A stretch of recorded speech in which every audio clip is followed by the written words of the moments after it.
কাল বলেছিলে প্রিয় আমারে বিদায় দিবে, কিন্তু নিলে আজ আপনি বিদায়। দুঃখ শুধু এই, ছেড়ে গেলে অবগায়, ডুবাইয়া চিরতরে চির পিপাসায়। যখন যেদিকে চাই কেবলই দেখিতে পাই পিপাসা পিপাসা লেখা জ্বলন্ত ভাষায়। শ্রবণে কে যে ওই পিপাসা বাজায়। প্রাণটা সত্যই নিদারুণ তৃষানলে জ্বলিতেছে। এ জ্বালার শেষ নাই, বিরাম নাই, এ যেন অনন্ত। এ তাপদগ্ধ প্রাণ যেদিকে দৃষ্টিপাত করে, সেই দিকে নিজের হৃদয়ের প্রতিবিম্ব দেখিতে পায়। পোড়া চোখে আর কিছুই দেখি না। পুষ্পময়ী শস্য শ্যামলা ধরনের আনন্দময়ী মূর্তি আমি দেখি না। বিশ্বজগতের মনোরম সৌন্দর্য আমি দেখি না। আমি কি দেখি শুনিবে? যদি হৃদয়ের ফটোগ্রাফ তোলা যাইত, যদি চিত্রকরের তুলিতে হৃদয়ের প্রতিকৃতি অঙ্কিত করিবার শক্তি থাকিত, তবে দেখাইতে পারিতাম এ হৃদয় কেমন। কিন্তু সে উপায় নাই। ওই যে মহরমের নিশান, তাজিয়া প্রভৃতি দেখা যায়, ঢাক ঢোল বাজে, লোকে ছোটাছুটি করে। ইহাই কি মহরম? ইহাতে কেবল খেলা, চর্মচক্ষে দেখিবার তামাশা। ইহাকে কে বলে মহরম? মহরম তবে কি? কি জানি, ঠিক উত্তর দিতে পারলাম না। কথাটা ভাবিতেই পারি না। ও কথা মনে উদয় হইলেই আমি কেমন হইয়া যাই। চক্ষে অন্ধকার দেখি, মাথা ঘুরিতে থাকে। সুতরাং বলিতে পারি না মহরম কি। আজ তাহাই হোক, ওই নিশান তাজিয়া লইয়া খেলাই হোক, কিন্তু দৃশ্য কি একটা পুরাতন শোকস্মৃতি জাগাইয়া দেয় না? বায়ু হিল্লোলে নিশানের কাপড় আনন্দলিত হইলে তাহা থেকে স্পষ্ট লেখা দেখা যায় না, পিপাসা। উহা কি একটা হৃদয় বিদারক শোকস্মৃতি জাগাইয়া ওঠে না? সকল মানুষই মরে, কিন্তু এমন মরণ কাহার হয়? একদিন স্বপ্নে দেখিলাম, স্বপ্নে মাত্র সেই কারবালা গিয়াছি। ভীষণ মরুভূমি, তপ্ত বালুকা, চারদিকে ধূ ধূ করিতেছে। সমীরণ হায় হায় বলিয়া ঘুরিয়া বেড়াইতেছে, যেন কাহাকে খুঁজিতেছে। আমি কেবল শুনিতে পাইলাম পিপাসা পিপাসা। বালুকা কণায় অঙ্কিত যেন পিপাসা। চতুর্দিক চাহিয়া দেখিলাম সব শূন্য, তাহার ভিতর পিপাসা মূর্তিমতি হইয়া ভাসিতেছে। সে দৃশ্য অতি ভয়ঙ্কর। তথা হইতে দূরে চলিলাম। এখানে যাহা দেখিলাম তাহা আরো ভীষণ, আরো হৃদয় বিদারক। দেখিলাম মরুভূমি শমিতে রঞ্জিত, রক্ত প্রবাহ বহিতে পারে নাই। যেমন রক্তপাত হইয়াছে, অমনি পিপাসু মরুভূমি তাহা শুষিয়া লইয়াছে। সেই রুধির রেখায় লেখা পিপাসা পিপাসা। নবীন যুবক আলী আকবর যুদ্ধে ক্লান্ত হইয়া পিতার নিকট পিপাসা জানাইতে আসিয়া কাতর কণ্ঠে বলিতেছেন, আলাতাস আলাত। ওই দেখো, মহাত্মা হোসেন স্বীয় রসনা পুত্রকে চুষিতে দিলেন, যদি ইহাতে তাহার কিছুমাত্র তৃপ্তি হয়। কিন্তু তৃপ্তি হইবে কি? সে রসনা যে শুষ্ক, নিতান্ত শুষ্ক। যেন দিক দিগন্তর হইতে শব্দ আসিল, পিপাসা পিপাসা। মহাত্মা হোসেন শিশুপুত্র আলী আকবরকে কোলে লইয়া জল প্রার্থনা করিতেছেন। তাহার কথা কে শুনে? তিনি দীন নয়নে আকাশ পানে চাহিলেন। আকাশ মেঘ শূন্য, নির্মল, নিতান্তই নির্মল। তিনি নিজের কষ্ট, জল পিপাসা অম্লান বদনে সহিতেছেন। পরিজনকে সান্ত্বনা বাক্যে প্রবোধ দিয়াছেন। সকিনা প্রভৃতি বালিকারা জল চাহে না, তাহারা বুঝে জল দুষ্প্রাপ্য। কিন্তু আসঘর বুঝে না। সে দুগ্ধপুষ্য শিশু, নিতান্তই অজ্ঞান। অনাহারে জরাভাবে মাতার স্তন্য শুকাইয়া গিয়াছে। শিশু পিপাসায় কাতর। সাহারা বানু অনেক যন্ত্রণা নীরবে সহিয়াছেন। আজ আসঘরের যতনা তাহার অসহ্য। তিনি অনেক বিনয় করিয়া হোসেনের কোলে শিশুকে দিয়া জল প্রার্থনা করিতে অনুরোধ করিলেন। বলিলেন, আর কেউ জল চাহে না, কেবল এই শিশুকে একটু জল পান করাইয়া আনো। শত্রু যেন ইহাকে নিজ হাতে জল পান করায়। জলপাত্রটা যেন তোমার হাতে নাই দেয়। মহাত্মা হোসেন স্ত্রীর কাতরতা এবং শিশুদের অবস্থা দেখিয়া জল প্রার্থনা করিতে বাধ্য হইয়াছেন। কাতর স্বরে বলিলেন, আমি বিদেশি পথিক, তোমাদের অতিথি। আমার প্রতি যত ইচ্ছা অত্যাচার করো, সহিতে প্রস্তুত আছে, কিন্তু কিন্তু এই শিশু তোমাদের নিকট কোনো দোষে দোষী নহে। পিপাসা ইহার প্রাণ উষ্ঠাগত, এক বিন্দু জল দাও, ইহাতে তোমার দায় ধর্মের কিছু মাত্র অপব্যয় হবে না। শত্রুগণ কহিল, বড় বাড়াবাড়ি আরম্ভ করিয়াছে, শীঘ্র কিছু দিয়া বিদায় করো। বিপক্ষ হইতে শিশুর প্রতি জলের পরিবর্তে তীর বৃষ্টি হইল। পিয়াসে লাগিয়া জল সাধিল, বজর পড়িয়া গেল।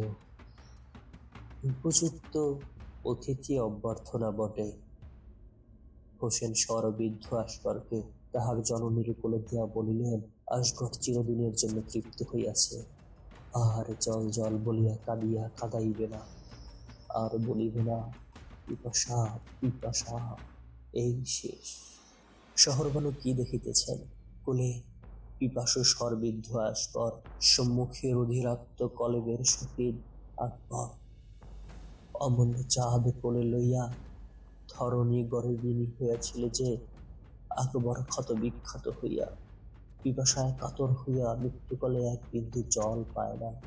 শোনিতে ধরায় যেন লেখা আছে, পিপাসা পিপাসা।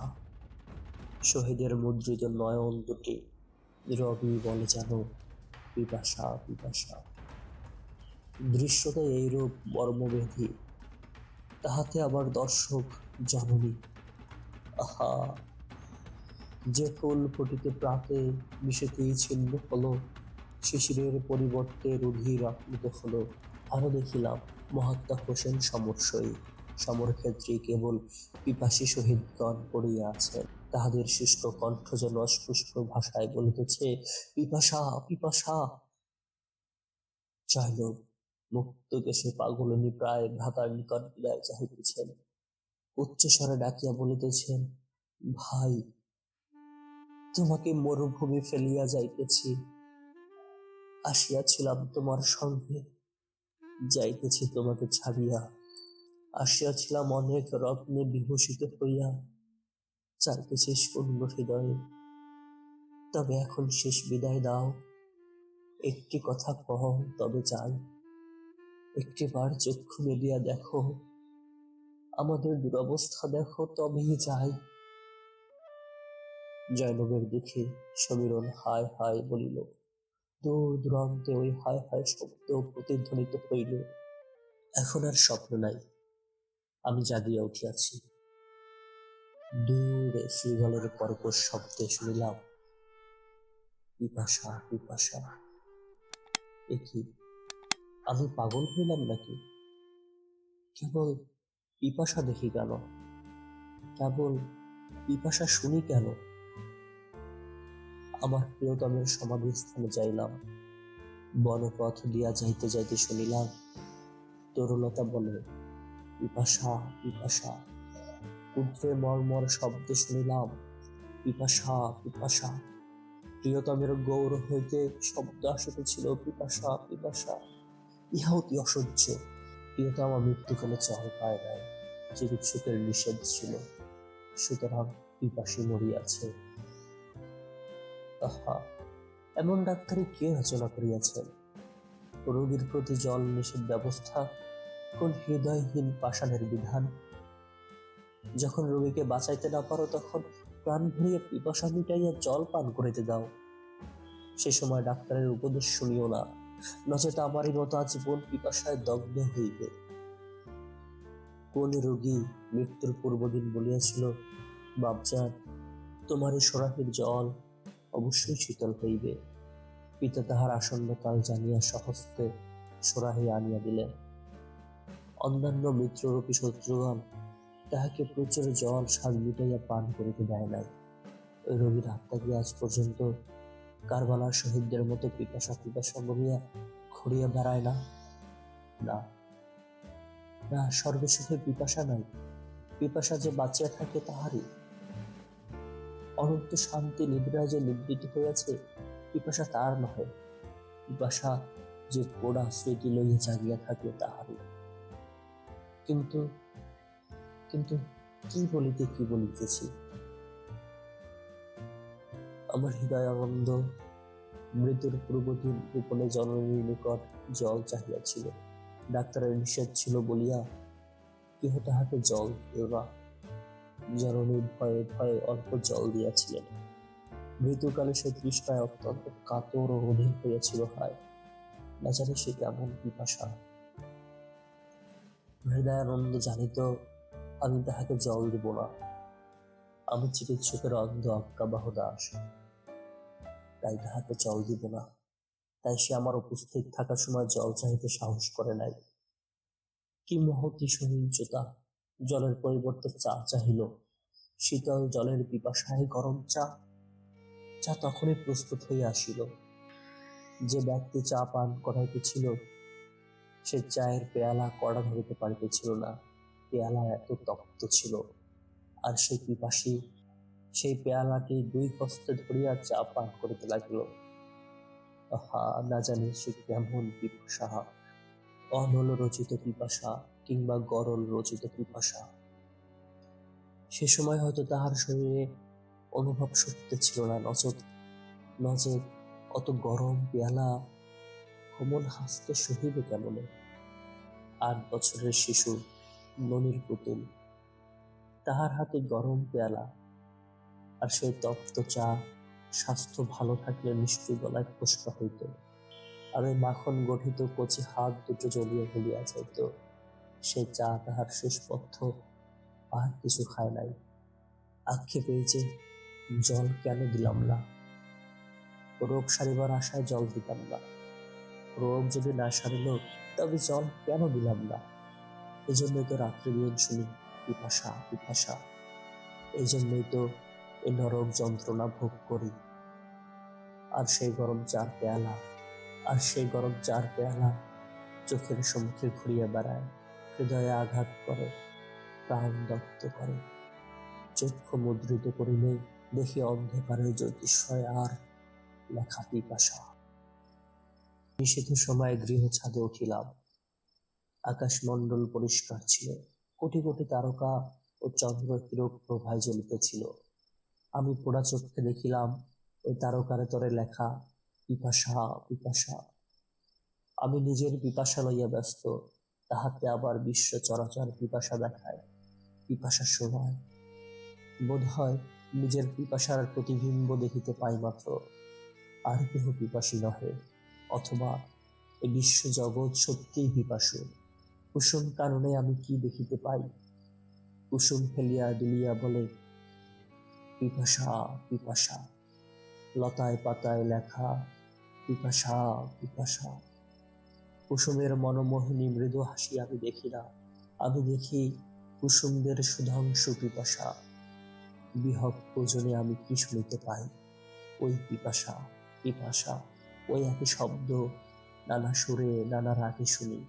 প্রভাতে ভৈরব, নিশীতে বেহাগ, কিন্তু কথা একই। চাতক পিপাসায় কাতর হইয়া ডাকে ফটিকে জল, উকিল ডাকিয়ে ওঠে কুহু।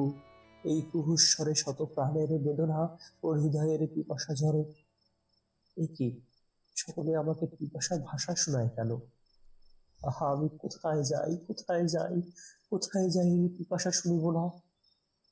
চল হৃদয়, তবে নদীর তীরে যাই।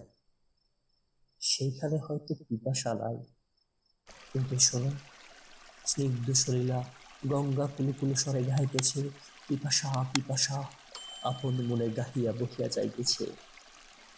এ কি, তুমি স্বয়ং জল, তোমার আবার পিপাসা কেমন? উত্তর পাইলাম, সাগর পিপাসা।